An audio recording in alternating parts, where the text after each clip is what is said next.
정현종이라는 시인이 쓴 방문객이라는 글에는 이런 글이 있습니다. 사람이 온다는 건 실은 어마어마한 일이다. 그는 그의 과거와 현재와 그리고 그의 미래와 함께 오기 때문이다. 한 사람의 일생이 오기 때문이다.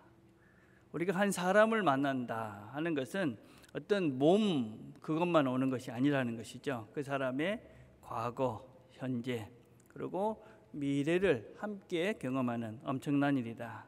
그래서 사람을 만난다는 것이 그죠. 사람 자체가 왜 소중하냐? 그 사람이라는 그 인생 전체를 우리가 함께 나누고 누리는 것이기 때문에 그렇습니다. 그런데 하나님이 나에게 오신다.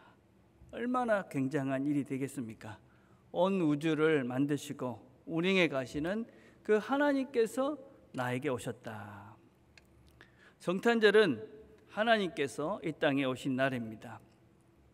임마누엘, 그것은 예수님이 이 땅에 오신 이유입니다. 왜 오셨을까요? 나와 함께 하시기 위해서. 하나님이 나에게 오신 날, 그날이 무슨 날이냐? 그날이 바로 성탄절입니다. 하나님께서는 이 일을 위해서 오래전부터 계획하셨습니다. 우리와 같은 몸으로 오시기로 계획하셨다는 것입니다. 오늘 본문을 보니까 이렇게 말합니다. 이 모든 일이 된 것은 주께서 선지자로 하신 말씀을 이루려 하심이냐. 보라, 처녀가 잉태하여 아들을 낳을 것이요 그의 이름은 임마누엘이라 하리라. 주께서 선지자로 오래전에 말씀을 하셨다. 하나님의 말씀이 이루어졌다. 이 말씀은 단지 하나님이 옛날에 말씀해 놓고 그리고 갑자기 이루어진 그런 것이 아니다. 하나님은 오래전부터 계획을 하셨고 그리고 그 계획을 계속적으로 이루셨고 그리고 지금 완성된 것이다. 그런 말입니다. 여러분, 우리 앞에 이 본문의 앞에는 예수님의 족보가 기록이 되어져 있습니다. 왜 족보를 이야기하고 있는 것이냐면 예수님께서 이렇게 오시기 위해서 이런 긴 시간 동안 하나님께서 준비를 하셨다. 하나님께서 오랫동안 계획을 하셨고 지금 그 일이 이루어졌다. 그런 말씀입니다. 우리가 하나님을 믿는다 하는 것은 하나님의 말씀, 하나님의 약속을 믿는 것입니다. 그래서 하나님께서는 오랫동안 계획하고 계셨던 그 약속을 이루신다 하는 것이 우리 믿음의 기본이고 기초라고 할 수 있습니다. 하나님께서는 계획이 있으십니다. 그걸 약속이라고 그럽니다. 그리고 계획을 반드시 이루십니다. 그걸 성취라고 하는 것이죠. 하나님은 그런 온 세상에 대한 계획만 있을 뿐이 아니라 우리 각자에 대한 하나님의 계획이 있으십니다. 그리고 지금도 하나님은 우리 각자에 대한 계획을 이루어 가시고 어느 순간 그것을 온전히 이루실 것입니다. 우리가 그것을 믿는 것이 하나님의 말씀을 믿는 것이고 하나님을 믿는 것이다 라고 할 수 있습니다. 오늘 본문을 보니까 이렇게 말합니다. 보라, 처녀가 잉태하여 아들을 낳을 것이요. 이 처녀라고 번역된 말은 정관사 더가 붙어 있습니다. 그래서 유일한 처녀 이런 의미를 가지고 있습니다. 그래서 우리는 이걸 동정녀라고 부르지요. 기독교 교리 중에 이 동정녀의 탄생은 아주 중요한 것입니다. 우리가 매주마다 이제 고백을 하는 것입니다. 그런데 도대체 이 말은 무슨 의미인가? 마리아의 몸을 통해서 오신 이 예수는 하나님이시다 그 말입니다. 그 근본, 그 시작이 다르다 하는 것입니다. 그가 비록 마리아의 몸을 통해서 이 땅에 오셨지만 그 근본은, 그 시작은, 그의 씨는 하나님이시다. 그래서 우리의 시작은 사람입니다. 그래서 우리는 사람인 것이죠. 그렇지만 예수님의 시작은 하나님이십니다. 그래서 그분은 하나님이시다 하는 것입니다. 그럼 왜 이렇게 뭐가 복잡한 것 같고 왜 하나님은 이런 방식을 취하셨을까 하는 것입니다. 우리가 다 할 수는 없죠. 예수님의 성육신에 대해서 우리가 다 이해하고 다 우리가 깨달을 수는 없습니다. 근데 분명한 것이 몇 가지 있습니다. 그건 무엇이냐면 이 성육신이라는 이것은 우리를 위한 방식입니다. 하나님이 그렇게 인간의 몸을 통해서 이 땅에 오셔서 우리와 같은 몸으로 사심으로 우리로 하여금 그분이 이렇게 살아가셨구나. 우리도 그렇게 살 수 있구나. 우리와 똑같은 사람으로 오셨기 때문에 우리도 그분의 삶을 보고 하나님의 삶을 보고 우리가 하나님과 같은 삶을 살아갈 수 있구나. 그걸 보여주기 위해서 사실은 육신의 모습을 입고 하나님이 인간이 되신 것입니다. 자, 그것뿐만 아니라 그분이 사람이 돼가지고 그분이 하나님이다, 동정녀로 하나님으로 이 땅에 오셨다 하는 것은 무엇이냐면, 그분이 하나님이시기 때문에 그분이 열어놓으신 길은 모두의 길이 된다, 이 말입니다. 예수님은 하나님이십니다. 하나님으로 이 땅을 사셨습니다. 그래서 그분의 사신 그 삶은, 그 말씀은 예수를 믿든지 안 믿든지 모든 사람들이 살아가야 될 이상이며 표본이 됩니다.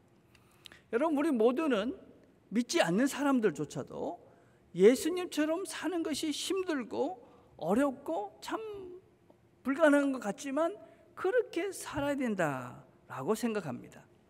여러분, 원수도 사랑해야 된다. 모든 사람이 그렇게 생각하죠, 그렇죠? 우리 자신들을 희생하고 낮아져야 세상이 아름답다라고 우리 모두는 다 알고 있습니다. 우리 자신들의 것을 기꺼이 내어주어야 평화가 온다고 믿습니다. 사람을 무엇보다도 소중히 여겨야 된다. 남자나 여자나 노인이나 어린애나 다 동등하게 되어야 된다. 이것이 다 예수님께서 우리에게 보여주신 삶입니다. 그래서 그분이 보여주시고 우리에게 가르쳐주신 이 말씀과 삶은 우리 모든 사람들, 이 땅의 모든 사람들, 예수를 믿든지 안 믿든지 그분이 우리에게 열어놓으신 길입니다. 우리의 표본이며 우리의 이상이 됩니다.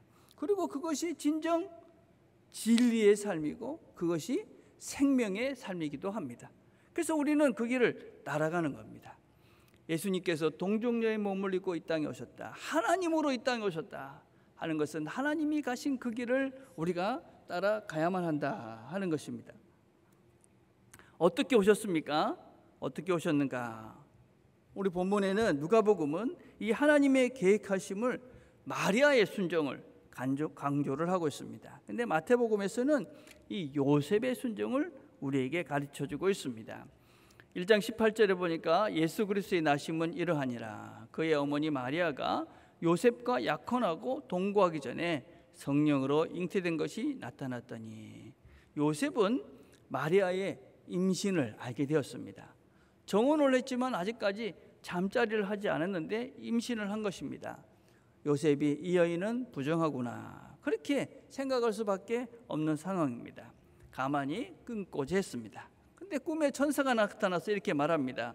이를 생각할 때에 주의 사자가 현몽하여 이르되, 다윗의 자손 요셉아, 내 아내 마리아 데려오기를 무서워하지 말라. 그에게 잉태된 자는 성령으로 된 것이다.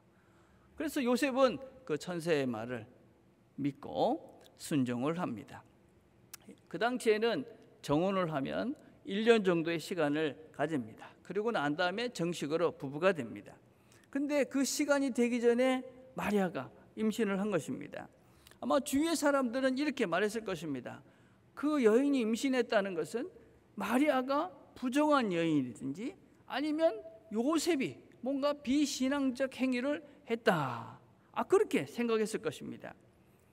요셉이 마리아가 임신을 했는데, 아니야, 내가 그런 게 아니고 마리아는 성령으로 임신을 한 거야, 그랬다면 사람들은 요셉을 더 이상한 사람으로 생각했을 것입니다. 요셉은 주위에 많은 사람들에게 아마 조롱과 오해를 받았을 것입니다. 요셉의 순종에는 이렇게 자기 희생이 있었습니다. 여러분, 그뿐이 아닙니다. 요셉은 자기 아들로 태어난 이 아이의 이름을 지을 수가 없었습니다. 하나님께서 그 아들의 이름을 예수라라, 그렇게 먼저 말씀을 하셨습니다. 그 당시 이름을 짓는다는 것은 아버지가 하는 가장 큰 일 중에 하나였습니다. 내가 너의 근본이다, 내가 너의 삶을 주관한다, 그런 의미를 가지고 있는 것이 이름을 지어주는 것이었습니다.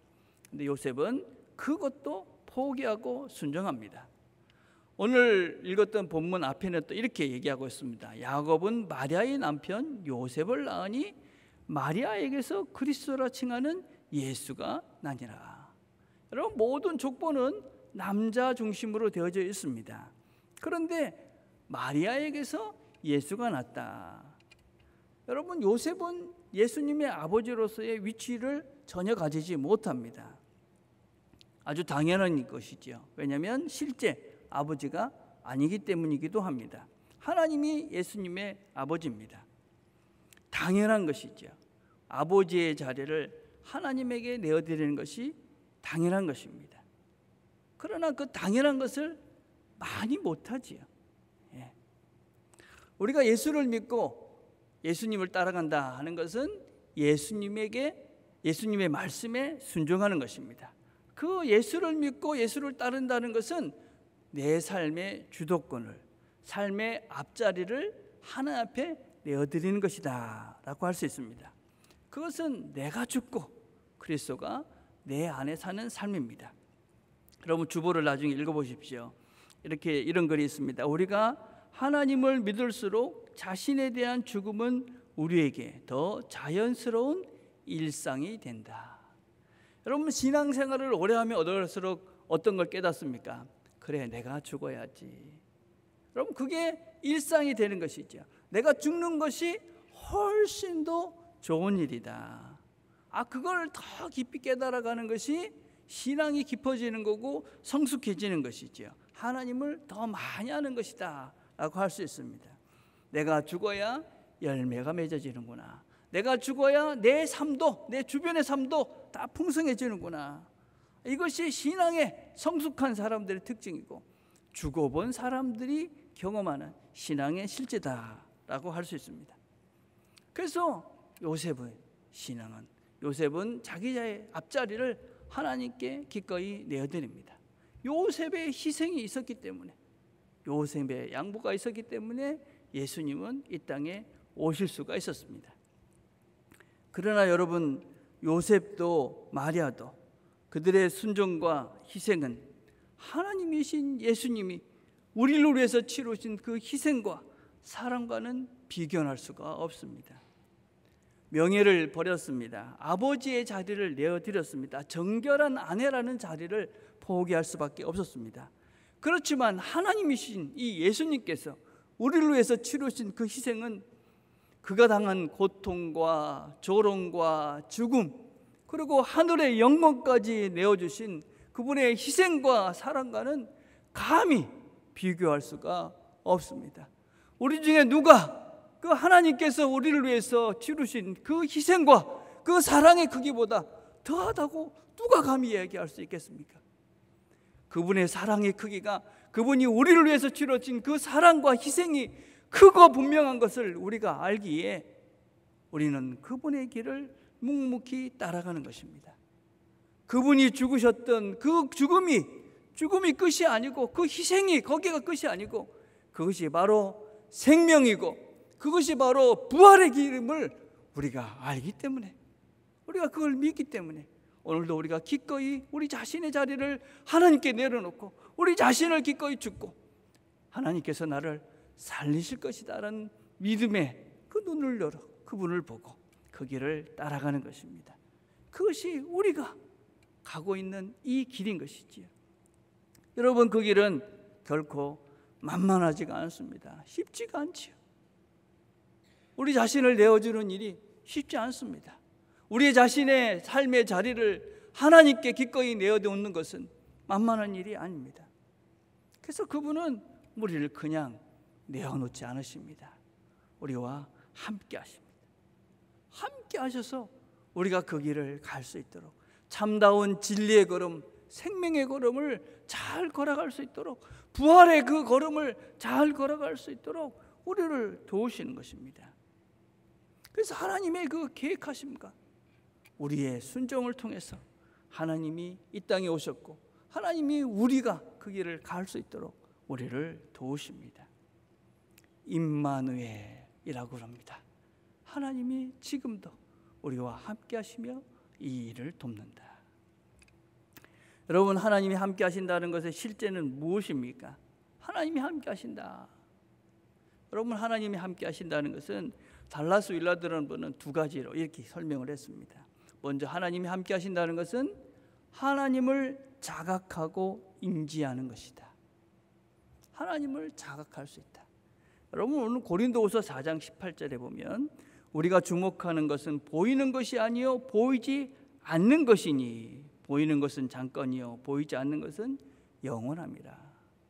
우리 오늘 찬양하면서도 믿음의 눈을 열어서 보이지 않는 하나님을 본다. 우리가 보는 것은 무엇이냐면 보이지 않는 것을 보는 것입니다. 아니, 보이지 않는 걸 어떻게 봅니까? 보이지 않는 것을 우리는 봅니다. 여러분, 근데 그 보이는 것은 어떻다고요? 잠깐이다. 잠깐. 보이지 않는 것은 영원하다. 우리는 들리지 않는 것을 듣습니다. 여러분, 이 시간은 뭘 듣는 시간이냐면 제 목소리를 듣는 것이 아닙니다. 들리지 않는 하나님의 음성을 듣는 시간입니다. 여러분, 우리가 이 하나님의 신비를, 하나님이 우리와 함께 하시며 우리가 느끼고 경험하고 자각할 수 있는 이 자리에 나아가는 것이 임마누엘의 하나님을 누리며 사는 자의 실제입니다. 여러분, 우리가 왜 성경을 열심히 공부해야 되냐면요, 두 가지 이유 때문에 그렇습니다. 하나님이 함께하는 것이 무엇인지를 말씀을 통해 제대로 아셔야 됩니다. 하나님이 함께하는 게 뭔가? 여러분, 모르면 알 수가 없죠. 모르면 또 어떻게 됩니까? 수많은 이단들과 이상한 소리에 현혹이 돼서 하나님이 함께 하시는 것이 그것이 아닌데, 하나님의 음성이 그것이 아닌데 엉뚱한 소리에 현혹이 돼서 엉뚱한 소리를 듣고 엉뚱한 하나님을 만나고 그것이 이상한 길을 가는 것이지. 그래서 우리 하나님 말씀을 잘 배우셔야 됩니다. 먼저 하나님이 함께하는 것이 무엇인가? 하나님의 음성은 무엇인가?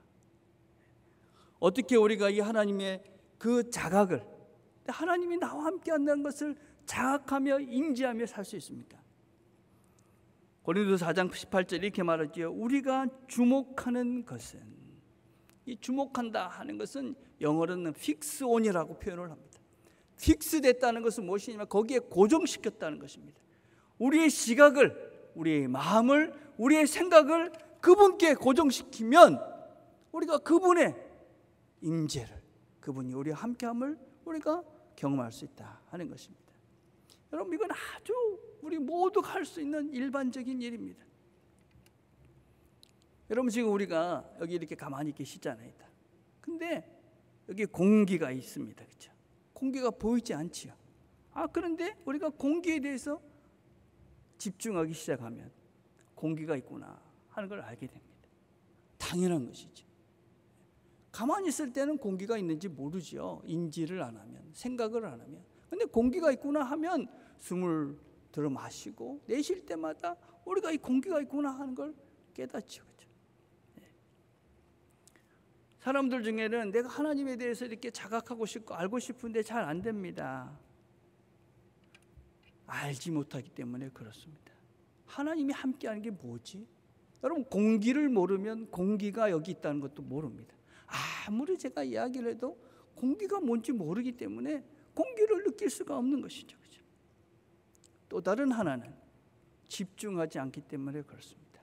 하나님께 정말 픽스해서 그분에게 시정을 고정하고 그분에 대해 정말 간절한 마음으로 그분과 함께하기를 소원하는 진심이 있느냐 하는 것입니다. 하나님이 우리와 함께 하시기에 우리는 그분의 마음과 그분에게 우리의 생각과 모든 것들을 고정시키면 그분을 우리가 누릴 수가 있는 것이지. 자각할 수 있습니다. 제가 청년 사역을 하면서 유급하는 친구들을 이렇게 종종 봤습니다. 근데 그 학생들을 만나서 물어봅니다. 이 결과에 대해서 어떻게 생각하느냐? 그러니까 평소에 무슨 생각을 그렇게 하느냐? 뭐 할까요? 너는 늘 무슨 생각을 하며 사느냐? 학생이 뭘 해야 됩니까? 공부 생각을 해야죠. 그래야 공부를 잘하죠. 근데 무슨 생각을 하느냐? 맨날 뭐 오락 생각을 하고 맨날 무슨 여자 생각이나 하고 뭐 그렇게 뭐 엉뚱한 생각을 열심히 하는데 그 친구가 공부를 잘할 수 있겠습니까? 공부를 못하는 것이죠. 집중을 안 하니 뭔가를 할 수 없는 것이죠. 여러분, 마찬가지입니다.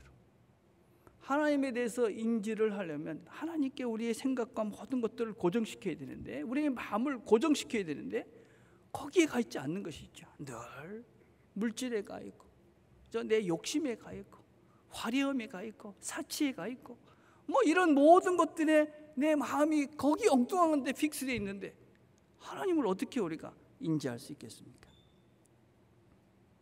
여러분, 우리가 생각하는 것과 하나님을 자각하는 건 다릅니다. 생각하는 것이 하나님을 인지하는 것은 아닙니다. 근데 이 생각은 하나님을 자각하게 하는, 하나님을 인지하게 하는 통로인 것은 분명합니다.